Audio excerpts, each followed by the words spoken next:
Dear brothers and sisters, on this fourth Sunday, the first reading presents Prophet Zephaniah, who exhorts people to seek Yahweh as there was an indifference to God at that time.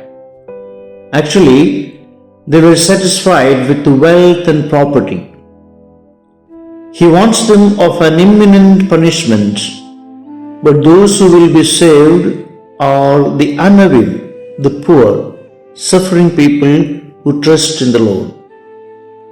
When we come to the Gospel of Matthew, Jesus invites everyone to live trusting in the Lord, like the unaware of the Old Testament.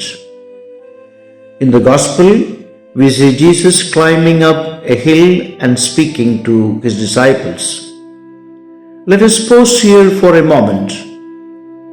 Jesus going to the mountain indicates that he is the new and greater Moses, and sitting on a mountain indicates the new Sinai. It's from here that he proclaims the Beatitudes. Unlike Moses, who received from God the Torah, the Ten Commandments, and then gave to people, Jesus here speaks with unparalleled authority that belongs to him as Son of God. People normally consider a category of individuals as very lucky and happy. If we name them, they are the rich, those who are successful, those who enjoy health, those who are applauded by all, those who swim in pleasures. They are the happy or lucky people in the eyes of men. On the contrary, Jesus in the Sermon on the Mount presents a list of people who according to the eyes of the world are unfortunate, unhappy, and suffering, and he calls them as blessed. The word blessed in Greek is makarios. Makarios can be translated as happy, lucky, or fortunate. But blessed would be a more appropriate translation for makarios, as it does not refer to any momentary happiness or feeling, rather a lasting state of joy. Now the question is, how can someone be considered happy if the person is crying or persecuted? Here comes the message of Jesus. The Beatitudes are an extremely demanding life program that Jesus presents to his disciples of all time. They offer a standard of living open to all, but following them is a challenge to our comfort and our way of living. Mahatma Gandhi, father of the nation for India, said that the Beatitudes pronounced by Jesus are the highest words of human thought. And an ancient hermit says, the Beatitudes are gifts of God, and we must say a great thank you to him for them and for the rewards that derive from them. Now let us see them one by one. Blessed are the poor in spirit, for theirs is the kingdom of heaven. They are blessed because they place their full trust in God and they rely on God's providence rather than material possessions. That is why they are blessed. Second, blessed those who are gentle and humble, who do not react with anger but with kindness, creating peace around them, who are not aggressive, who do not bring any physical, psychological, or affective violence. Next is blessed those who mourn.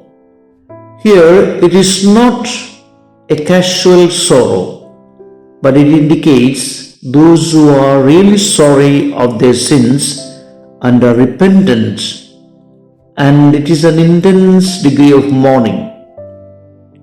At the same time, it indicates that the Lord is with those who cry, as Jesus cried with Martha and Mary. Then we have blessed are those who are hungry and thirsty for what is right. They do not long for the dishes of this world like success, ambitions and pleasures. Fourth, the merciful. They are the people who are willing to forgive others and trying to restore broken relationship. They are promoters of reconciliation. And Jesus is the mercy of God for sinners willing to understand and forgive. The next is pure in heart, meaning whose hearts are free from tricks and double intentions. Those who have a sincere and transparent heart. Those who see and treat other people with righteous intentions. Then, the peacemakers. They are blessed, meaning they are not simply those who live in peace, rather those who actually bring about peace, overcoming evil with good. They are bridge builders of the community.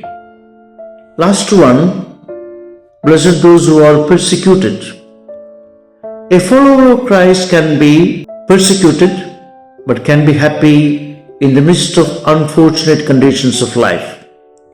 If we walk with Christ, if His presence is in us, we can face anything in this world. That is why Jesus says, "Come to me, all you who labor and are overburdened, and I will give you rest."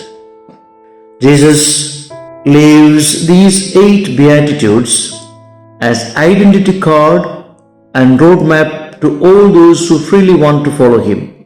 It is in this sense that St. Paul in the second reading says that the message of the cross seems to be foolishness, yet what appears as foolishness is really the power of God and wisdom of God.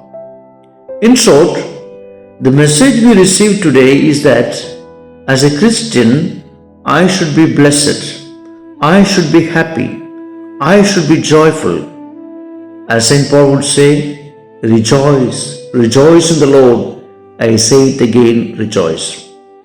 But if I am a sad person, then I have to ask the question, why am I not happy? Where do I look for my happiness? In power? In having? In enjoying? Dear friends, the Virgin Mary, model of the poor in spirit, help us to abandon ourselves to God, rich in mercy, and may we be able to practice the Beatitudes Jesus presents to us today. Have a beautiful Sunday.